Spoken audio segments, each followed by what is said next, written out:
The night was cold and heavy with mist. The alien refugee camp lay on the edge of human territory, far from any safe city. Dim lights flickered between rows of torn tents and rusted metal shacks.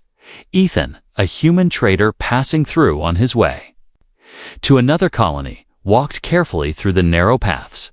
The air smelled of damp metal and smoke. Voices murmured in alien languages around him. Some sharp, some afraid. He wasn't here to make friends. He just needed to trade supplies and move on. The camp was known for trouble, and trouble was something he had enough of in his life. As he passed a row of shadowy tents, a small hand suddenly tugged at the sleeve of his jacket. Ethan turned sharply, expecting a thief, but instead, he saw a tiny alien girl, no older than 8 in human years. Her skin was pale with faint silver patterns across her cheeks. Her large, glassy eyes stared up at him without blinking. She looked fragile, as if a strong wind could carry her away. She leaned closer, her voice barely more than a whisper. "Please, human, be my dad." "And my mom's husband?" Ethan froze, unsure if he heard her correctly. His brain searched for some kind of joke in her words, but her face was dead serious. Before he could reply, she glanced behind her. And that's when Ethan saw her mother, standing a few steps away in the shadows. The woman's tall frame was wrapped in a worn cloak, her head slightly bowed, her hands clutching the edges as if to hide her face. Her eyes met Ethan's for only a second before dropping to the ground. Around them, a few other aliens watched with strange smirks, whispering among themselves as if expecting him to laugh or walk away. Ethan crouched to the little girl's height, his voice low. "Why would you say something like that?" The girl's eyes flickered with both hope and fear. "Because no one else will. No one wants us. And if you don't, they will take my mom away." Her voice broke on the last word, and she clutched his jacket tighter. Ethan glanced again at the woman. She hadn't moved, but he noticed the faint bruises on her hands. The way her shoulders were tense like someone waiting for a blow. The human straightened slowly, his instincts warning him not to get involved. The camp was dangerous. Deals here always came with hidden traps. He turned to walk away, but then a sharp, mocking laugh came from behind. One of the camp's guards, a bulky alien with dark, scaly skin, stepped forward. "What's wrong, human?" The guard sneered, "Afraid to take the trash no one else wants." The crowd chuckled, their voices low and poisonous. Ethan could feel the tension pressing in, like the air before a storm. The girl still clung to him, her small body trembling. "Please," she whispered again, her voice shaking now. "They will hurt her." Something in Ethan's chest twisted. It wasn't just fear in her tone. It was certainty. She wasn't imagining the danger. She had seen it before. He knew the smart choice was to keep walking. Pretend he never heard her words, yet his boots stayed rooted to the ground. He looked at the mother again. Their eyes met, and for a heartbeat, he saw something raw. Not begging, not pleading, but a quiet acceptance of whatever fate was about to come. It made him feel like if he walked away now, he would remember this moment for the rest of his life, and not in a way he could live with. Ethan finally asked, "Where is your father?" The little girl's grip tightened. "Dead," she said softly. "The raiders killed him. And after that, no one wanted us anymore." Her words cut through the cold air like a blade. In the distance, the camp's lights flickered, shadows stretching across the dirt paths like black fingers. Ethan could hear the laughter of the guards, the whispers of onlookers, and the sound of the girl's unsteady breathing. He didn't know what he was stepping into, but the choice was pulling at him like a current. He took a slow breath, feeling the weight of many eyes on him. Ethan knelt again and spoke gently. "Where's your tent?" The girl's face lit up with sudden hope, and she pointed to a small, battered shelter near the edge of the camp. "Stay there," Ethan told her. Talk to your mother." The mother didn't move as he approached. Our gaze fixed on the ground, Ethan could tell she was ready for rejection. Ready to pull her daughter away. But instead, he said, "Your girl. She's brave, Lyra." He would later learn her name finally looked at him. And in her eyes, he saw pain, exhaustion, and a tiny spark of something that had not died yet. Before she could reply, the guard's voice cut through the air. "Well, human, are you going to take them? Should we send them where they belong?" The crowd waited for his answer, the mist curling like ghosts between their feet. And Ethan knew, in that moment, his decision would change more than just his own path. The crowd slowly faded back into the shadows, but Ethan could still feel their stares. The tension in the air was thick, like a rope ready to snap. Lyra, the alien woman, stood completely still, her face half hidden by her hood, her breathing slow and steady, as if she had learned long ago that showing fear only made things worse. The little girl peeked out from behind Ethan, her small fingers gripping the side of his coat. Ethan spoke first, keeping his tone calm. "Your daughter says you're in trouble." Lyra didn't lift her head, but her voice was soft and steady. "We are always in trouble." It wasn't the answer he expected, but it carried a heavy truth. She finally looked at him. Her eyes, a strange, deep violet, full of sadness that had been there for years. "If you're here to save someone, human, you should find someone else," she said quietly. "We are not worth it." Ethan frowned. "That's not your decision to make." She gave a bitter half smile. The kind someone gives when they've heard the same empty promises before. The girl broke the silence, her voice trembling. "Mama, please don't send him away." Lyra closed her eyes for a second, as if those words pierced something deep inside her. But when she opened them again, her expression was hard. "You don't understand, human," she said. "My people, my clan, they threw us out. No one will take us in, no one will trade with us, and no one will marry me. Not after." She trailed off, biting her lip. Ethan waited, giving her time. Finally, she continued. "I was the wife of a warrior. A good man. He died defending our home from raiders. After his death, my clan called me cursed. They said I brought bad luck. They told me I should have died with him." Her words were cold, but the pain beneath them was clear. Ethan felt a slow anger building in his chest. "So they punished you for surviving?" "They punished us for being alive," Lyra said flatly. "My daughter is unwanted because she is mine. She carries my shame in their eyes." The girl clung tighter to Ethan's coat, hiding her face against his side. Ethan looked around the camp. No one was looking at them anymore, but he knew they were listening, waiting. He lowered his voice. "And now, what happens to you if I walk away?" Lyra's eyes flickered, just for a second, to the edge of the camp where a pair of guards stood near a transport cage, their sharp-toothed grins visible even from here. "They will send us away," she said softly. "You know what that means?" Ethan did know. He had been to the black market worlds. He had seen cages full of alien women and children, sold off like livestock, some for labor, some for far worse. It was the kind of place you didn't survive long. "You have family. Anywhere you can go?" Ethan asked. Lyra shook her head.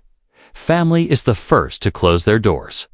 Her voice held no anger, just a hollow acceptance, like she'd stopped expecting kindness a long time ago.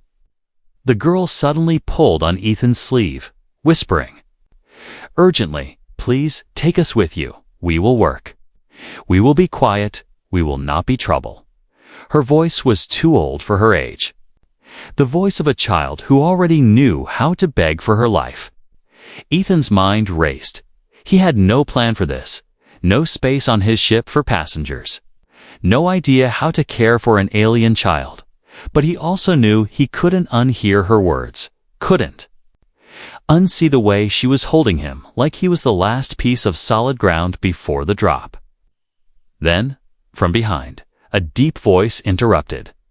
It was the camp overseer, a tall alien with heavy armor like scales and eyes like polished stone. "You can have them," the overseer said, with a grin. "Sign here, and they are yours. Take them off my hands." The way he said it made Ethan's jaw tighten, as if Lyra and her daughter were just worthless cargo. "And if I don't?" Ethan asked. The overseer shrugged. "Then they'll be relocated tomorrow." "And you know what happens to relocated ones?" Lyra's hands clenched into fists under her cloak. Her jaw tight. Ethan could see she hated this. Hated being talked about like property, but she stayed silent. The little girl looked between Ethan and her mother, her eyes wide, tears threatening to fall.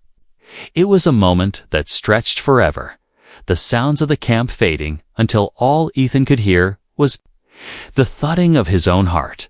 He looked at Lyra, really looked at her, and saw not a cursed widow, not unwanted baggage, but a woman who had been forced to carry more pain than anyone should. And who still stood to protect her child. Ethan turned back to the overseer. "Give me the papers," he said, his voice firm.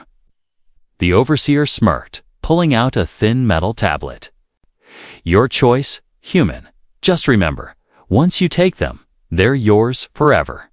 Ethan didn't hesitate. He pressed his thumb to the scanner. The device beeped, and the overseer's grin widened. "It's done," the overseer said. "They're all yours." "Good luck." As the overseer walked away, Ethan glanced at Lyra, her expression unreadable. "You didn't have to do that," she said quietly. "I know," Ethan replied, "but I did." The little girl smiled for the first time, a small, fragile smile that made the cold air feel a little warmer. Lyra, however, stood in silence, as if unsure whether to thank him or to warn him that he had just stepped into something far more dangerous than he realized. The camp was quieter now. But the silence felt strange, like the whole place was watching from the shadows. Ethan could feel the shift in the air, whispers carried through the mist. The sound of feet moving away, yet somehow staying close enough to hear. Lyra stood beside him, her hood still drawn low. Her daughter pressed against her side, clutching the hem of her cloak. "Where's your home?" Ethan asked. Lyra didn't look at him. "We have no home. The tent we used here is not ours. It's borrowed from a trader who wants it back now that we're leaving." The girl's small voice cut in. "We can live anywhere. I don't need much," she said, as if trying to make herself easier to keep.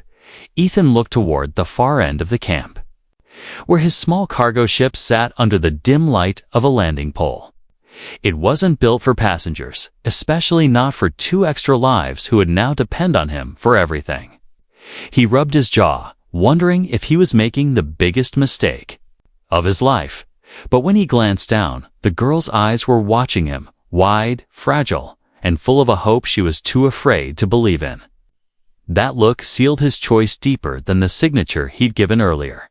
They walked toward his ship, but halfway there, a group of aliens stepped out from behind a storage crate.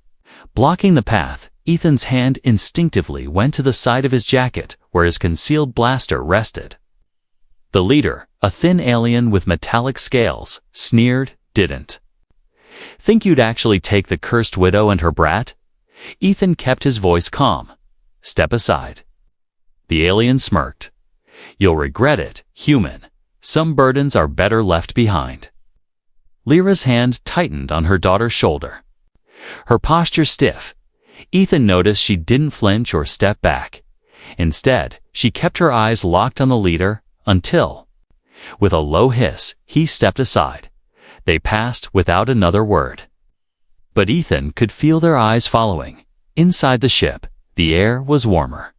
The quiet hum of the engines a comfort. The girl's face lit up at the sight of the control panels, the blinking lights reflecting in her wide eyes. "Is this really ours now?" she asked softly. Ethan almost said no, but stopped himself. "It's your home now," he said instead. Lyra's gaze swept over the interior, taking in the worn seats, the storage compartments, the faint smell of engine oil. "It's safe," she said at last, though her tone made it sound like she wasn't used to saying that word.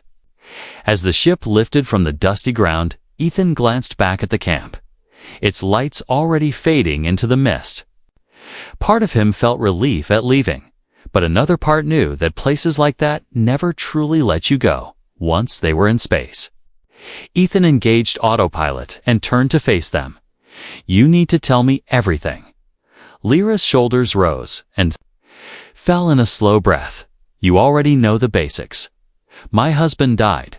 My people blamed me. They threw us out. We've been moving from place to place, never wanted anywhere." Ethan leaned back, "And the camp? How long were you there?" "Too long," she said quietly. "Long enough for them to decide we were useless. They were going to sell us to the black markets." "It was only a matter of time." The girl's voice was small but steady. "I told Mama that humans can be good. I told her maybe one would help us." Ethan looked at her, and what did she say? "She said I was dreaming." The girl replied, a faint smile touching her lips. "But sometimes dreams come true." Lyra turned to her daughter, brushing her hair back. "Don't thank him yet. We don't know where this road leads." Ethan raised an eyebrow. "Road? It's an expression from my people," she said. "Every road has forks. Some lead to safety, some to danger. We don't yet know which we are on." Her caution made sense. But there was something in her tone, not distrust, but a deep understanding of how quickly things can go wrong. Ethan had seen it before. In soldiers who survived wars and never believed peace would last. Hours later, the ship drifted past the edge of human space toward the trade routes. Ethan plotted a course to a small station where they could rest and refuel.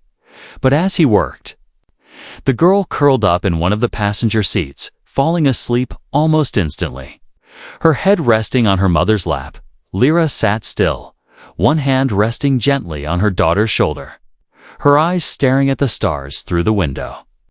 "She hasn't slept like this in months," Lyra said quietly, not looking at Ethan. "Always afraid someone will take her away." Ethan didn't answer right away, but something inside him tightened, an unspoken promise forming in his mind. Then, just as the ship neared the trade route, the radar pinged. A small blip appeared behind them, then another. Moving faster than a standard trader ship, Ethan's fingers danced over the controls. Frowning, "We've got company." Lyra's eyes narrowed. "Show me." When the screen lit up, her expression changed instantly from calm to sharp. "Focused, that's not random traffic." She said, her voice low. "Those are Raider scouts. The same faction that killed my husband." Ethan's hand tightened on the throttle. "How do they know we're here?" Lyra's gaze darkened. "They've been looking for me." "For us?" "For years." The girl stirred in her sleep, unaware of the danger drawing closer. Ethan glanced from the radar to Lyra, feeling the weight of his earlier decision settle on him even heavier now. He had taken them from the camp, but in doing so, he might have painted a target on all of them. He set his jaw, eyes locked on the incoming ships. This was no longer just about a promise to a little girl. It was about survival. And Ethan knew there was no turning back now. The hum of the ship's engines filled the cabin, steady but tense, as the two blips on the radar grew closer. Ethan's fingers moved quickly over the controls, adjusting their speed and angle, trying to put distance between them and the approaching ships. But Lyra leaned forward, her eyes fixed on the radar like she could see more than the screen was showing. "They're not just chasing," she said quietly. "They're hurting us." Ethan glanced at her. "Hurting us where?" "To a trap," she replied, her voice calm but heavy. "That's how the Raiders work. They don't waste energy on long chases. They push you into a place where escape is impossible." Ethan's gut tightened. "You've dealt with them." Before, Lyra didn't answer right away, but her gaze stayed locked on the screen. More times than I wanted to, she finally said, enough to know what comes next. The girl stirred in her seat. Waking slowly, her eyes still clouded. With sleep, Mama, what's wrong? Lyra smoothed her daughter's hair, forcing her voice to stay soft. Nothing you need to worry about, little star. Ethan kept his eyes on the controls, but he noticed the way Lyra's hand lingered protectively over her daughter's head, as if shielding her from more than just words. He switched the ship's comms to a secure frequency. If there's something I need to know, now's the time to tell me. Lyra's shoulders rose and fell in a slow breath. The raiders weren't. After my husband that day? They were after me. Ethan shot her a sharp look. Why?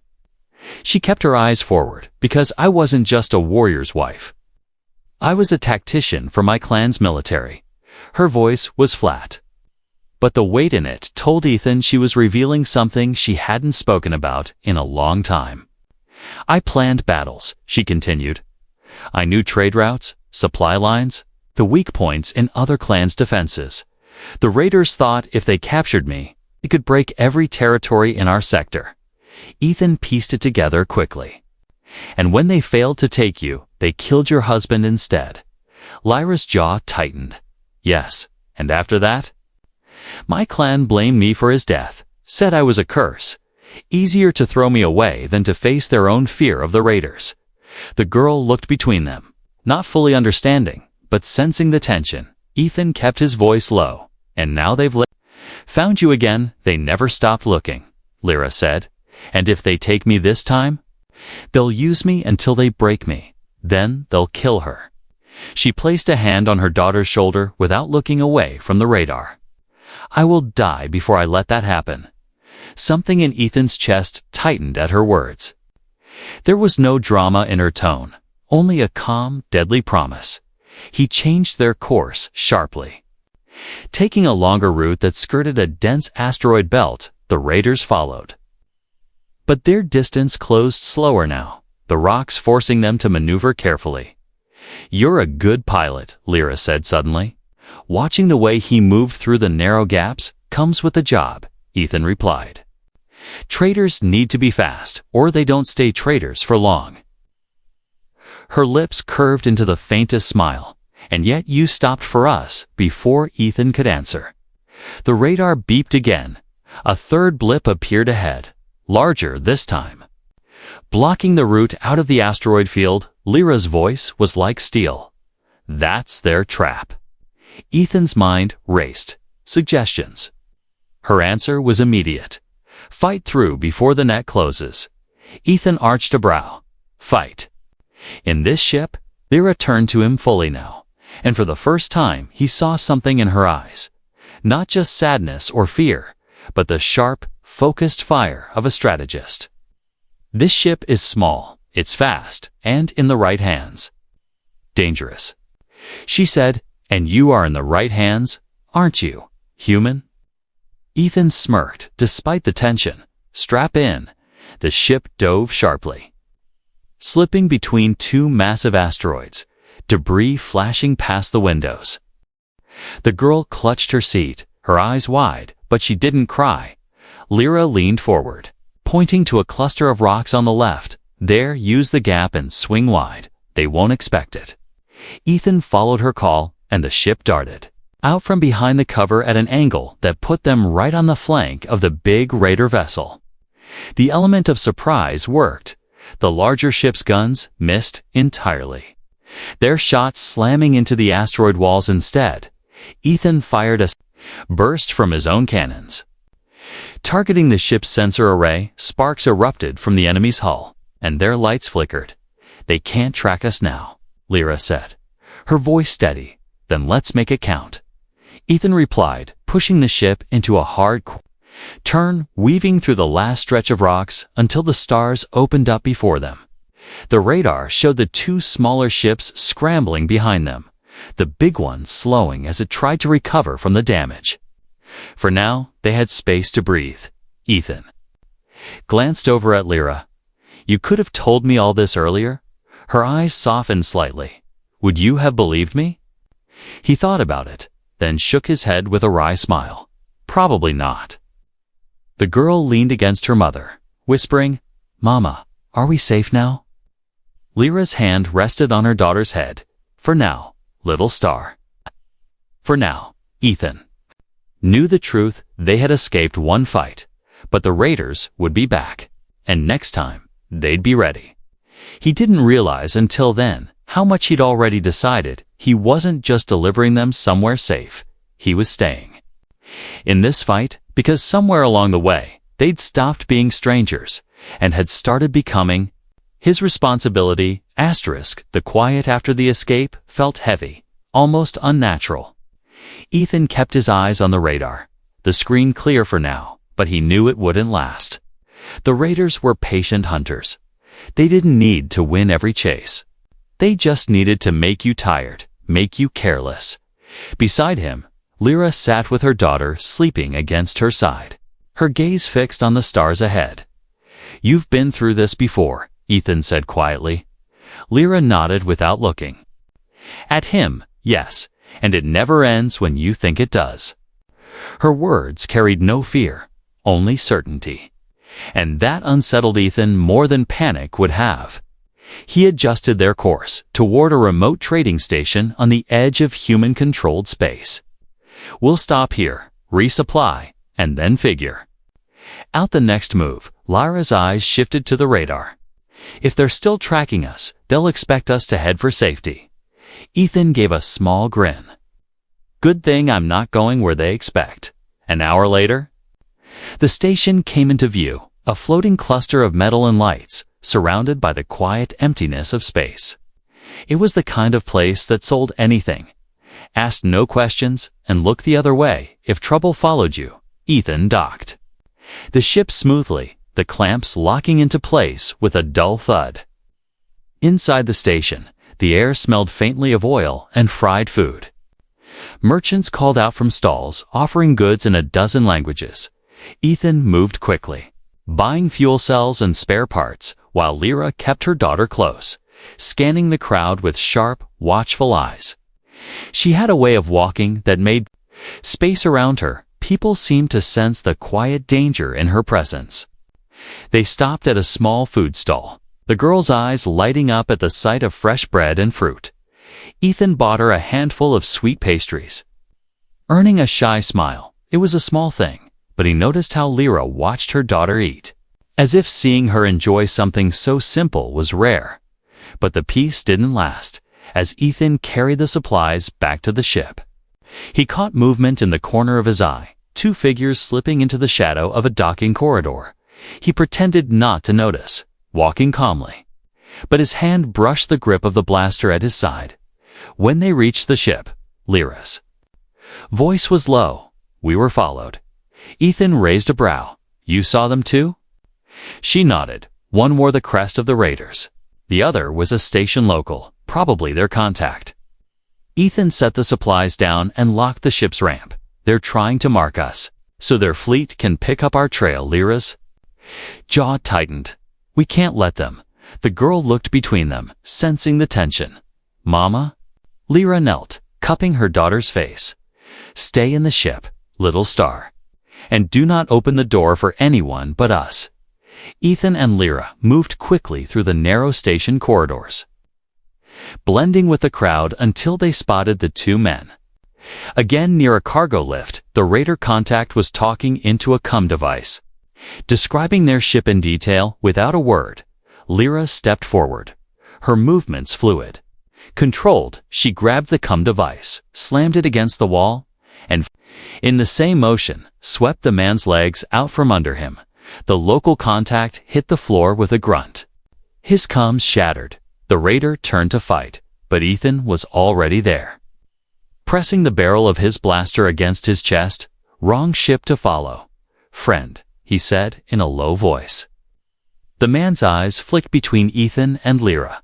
Then, down to the weapon, Ethan leaned in. "Tell your friends, they're wasting their time."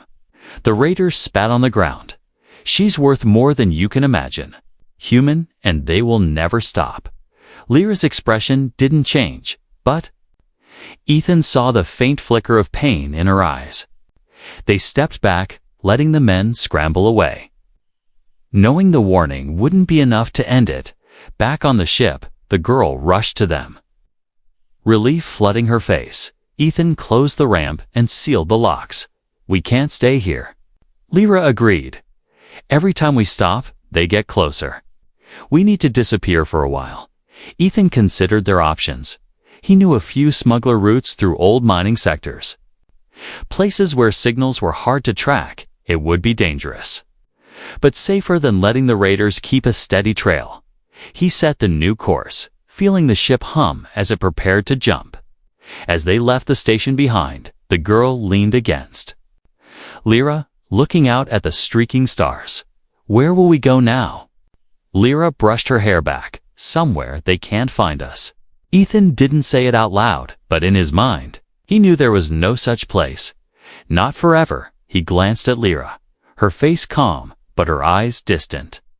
It was clear she was thinking ahead, planning the same way she once had for her clan's battles.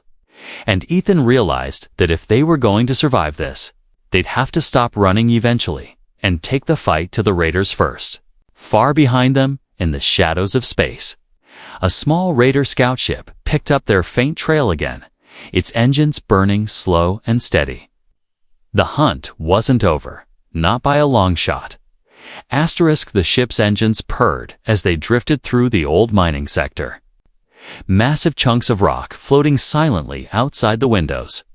The region was a maze of abandoned tunnels, collapsed shafts, and forgotten machinery. A perfect place to hide or to be cornered.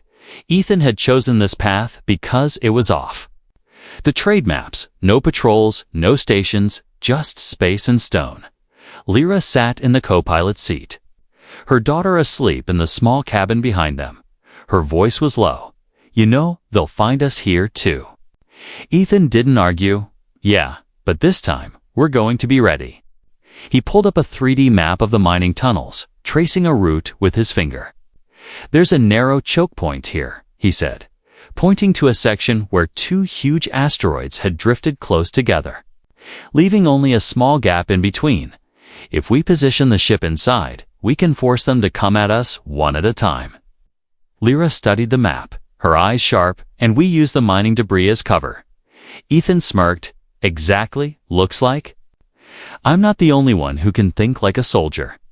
She didn't smile back, but there was a flicker of something in her gaze. Maybe respect. Maybe trust.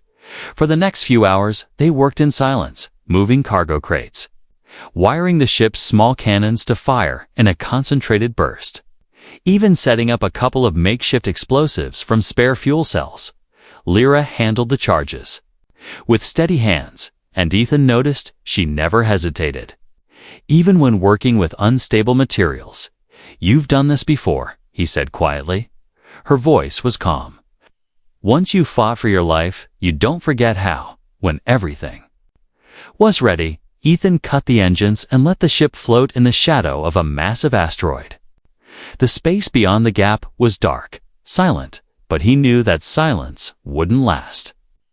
Hours passed, the stillness almost too much to bear. Then, the radar pinged. 3 blips appeared. Moving slowly, deliberately, Lyra leaned forward. "That's them." Ethan's jaw tightened. "Then let's welcome them properly." The first raider ship appeared in the gap, its hull scarred and patched, its forward cannons glowing faintly. Ethan waited until it was halfway through before firing. The cannons roared, and the enemy's shields flared bright.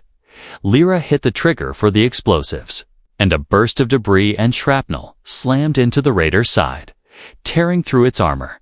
The ship spun out of control, crashing against the asteroid wall, before exploding in a bloom of fire and metal. The second raider didn't hesitate. It pushed forward, firing in quick bursts. Ethan spun the ship, dodging between chunks of floating rock, returning fire with sharp precision. Lyra called out enemy positions, her voice steady, never panicked. When Ethan scored a direct hit on the raider's engines, It erupted in a burst of orange light, scattering pieces into the dark, but the third ship was different, larger, heavier. And it didn't charge recklessly. It stopped just outside the choke point, and a deep, cold voice came over the comms. Lyra of the Fallen Clan, you cannot hide forever. Lyra's face hardened, and you will not touch my daughter. The raider captain's laugh was slow, mocking. You think the human can protect you? He is nothing. Ethan leaned toward the comm, his tone icy maybe. But I'm the nothing that's going to burn your ship. The larger ship opened fire.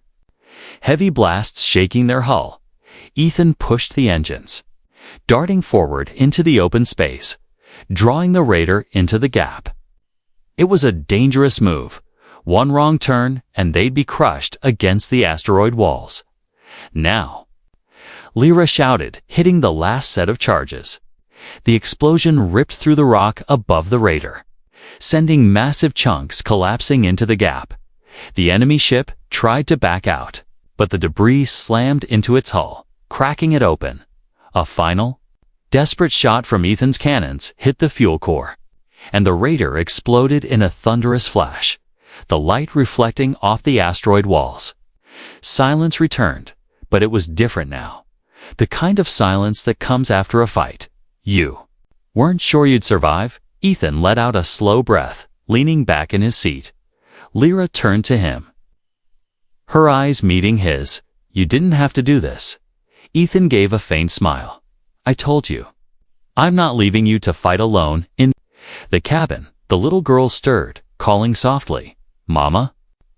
Lyra went to her, kneeling beside the bunk. It's over, little star, she whispered.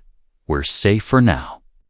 The girl wrapped her arms around her mother's neck, and for a moment, the danger outside felt far away. Ethan stayed in the cockpit, watching the radar clear for now, but he knew this wasn't the end. The raiders had lost ships today, and they'd want revenge. Still, for the first time since meeting them, he felt they had a real chance. Because this wasn't just about survival anymore. This was about family, and Ethan was ready to stand for it. No matter what came next, the wreckage of the raider ships drifted silently in the darkness, glowing faintly in the cold light of distant stars. Ethan steered the ship away from the battlefield, weaving through the asteroid belt until the last signs of the fight were far behind them for the first time. In days, the radar was completely clear. No blips, no shadows following in the small cabin. Lyra sat with her daughter curled in her arms, the girl sleeping soundly, her breathing deep and even. Ethan glanced back at them, his hands steady on the controls, and for the first time, he realized something. The ship no longer felt like his alone. It felt shared, alive, like the three of them were already tied together by something more than chance. Lyra's voice broke the quiet. You've risked your life for us, human, more than once. Ethan gave a faint grin. I told you, names worked better than human. She studied him for a long moment, then said his name for the first time. Ethan, her tone soft but firm, as if testing how it felt. I owe you more than I can repay, she added quietly. You don't owe me anything, he said.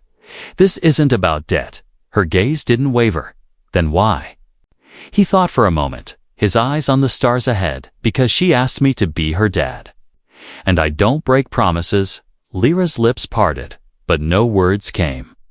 She looked down at her daughter's sleeping face, brushing a strand of hair from her forehead. The girl shifted, murmuring something half-dreamed, her small hand gripping her mother's cloak. After a long silence, Lyra spoke again. When my husband died, I thought the world had ended, not just for me, but for her. I stopped believing there was any safe place left. She paused, her voice lower. I didn't think there were people who would fight for us without wanting something in return. Ethan leaned back. Maybe you just met the wrong people first. Her eyes met his, and this time, she didn't look away. Hours later, The ship emerged from the asteroid field into the open stretch of space that led toward the human colony of Haven's Reach. It was a small settlement on the edge of explored space, known for taking in wanderers and outcasts. Ethan had been there. Before, a place where no one asked too many questions, when the colony came into view, the girl woke, pressing her face to the window. "Is that home?" Ethan glanced at her in the reflection. "If you want it to be." She turned to her mother, her eyes wide with hope. "Mama." Lyra hesitated, then smiled faintly. "Yes, little star. I think it could be." The landing was smooth, the colony's air warm after the chill of space. People moved about in simple clothes. Markets buzzed with quiet trade. Children laughed and chased each other through the streets. The sight seemed to ease the tension in Lyra's shoulders. Just a little. They found a small home on the colony's edge, nothing more than 2 rooms and a kitchen. But to them, it felt bigger than any palace Ethan helped carry in what little they had, while the girl explored every corner. Her voice echoing in excitement, Lyra stood in the doorway, watching her daughter's joy, and for the first time since Ethan had met her, her eyes softened without shadows behind them. Over the next weeks, life settled into something steady. Lyra found work helping at the colony's trade post. Her calm presence and sharp memory quickly earning respect. The girl attended a small school, coming home each day with new stories, often running to tell Ethan first. Ethan himself took occasional cargo runs, but always returned before night, always bringing something small for the girl, a carved trinket, a piece of sweet bread, a story from the stars. But the shadow of the raiders never fully left their minds. Some nights, Ethan would stand outside, scanning the dark sky, listening to the quiet hum of the colony's perimeter shields. On those nights, Lyra would sometimes join him, standing beside him in silence, their shared watch saying more than words could.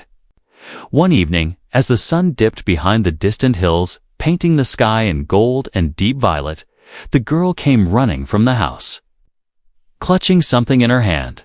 It was a small drawing, 3 figures holding hands under a bright star. She held it up proudly. "It's us," she said. "Mama, me, and Dad." Ethan took the paper slowly, his chest tightening at the word. Lyra looked at him, her expression unreadable for a moment. Then she stepped closer, placing a hand lightly on his arm. "She's right," Lyra said softly. "You are." In that moment, under the fading light of the suns, the unspoken promise between them became real. They weren't just survivors thrown together by chance. They were a family, built not by blood, but by choice, by battles fought side by side, and by a little girl's unwavering hope. Ethan looked down at the girl, then at Lyra, and he knew without doubt that no matter what came, raiders, danger, the unknown, he would face it.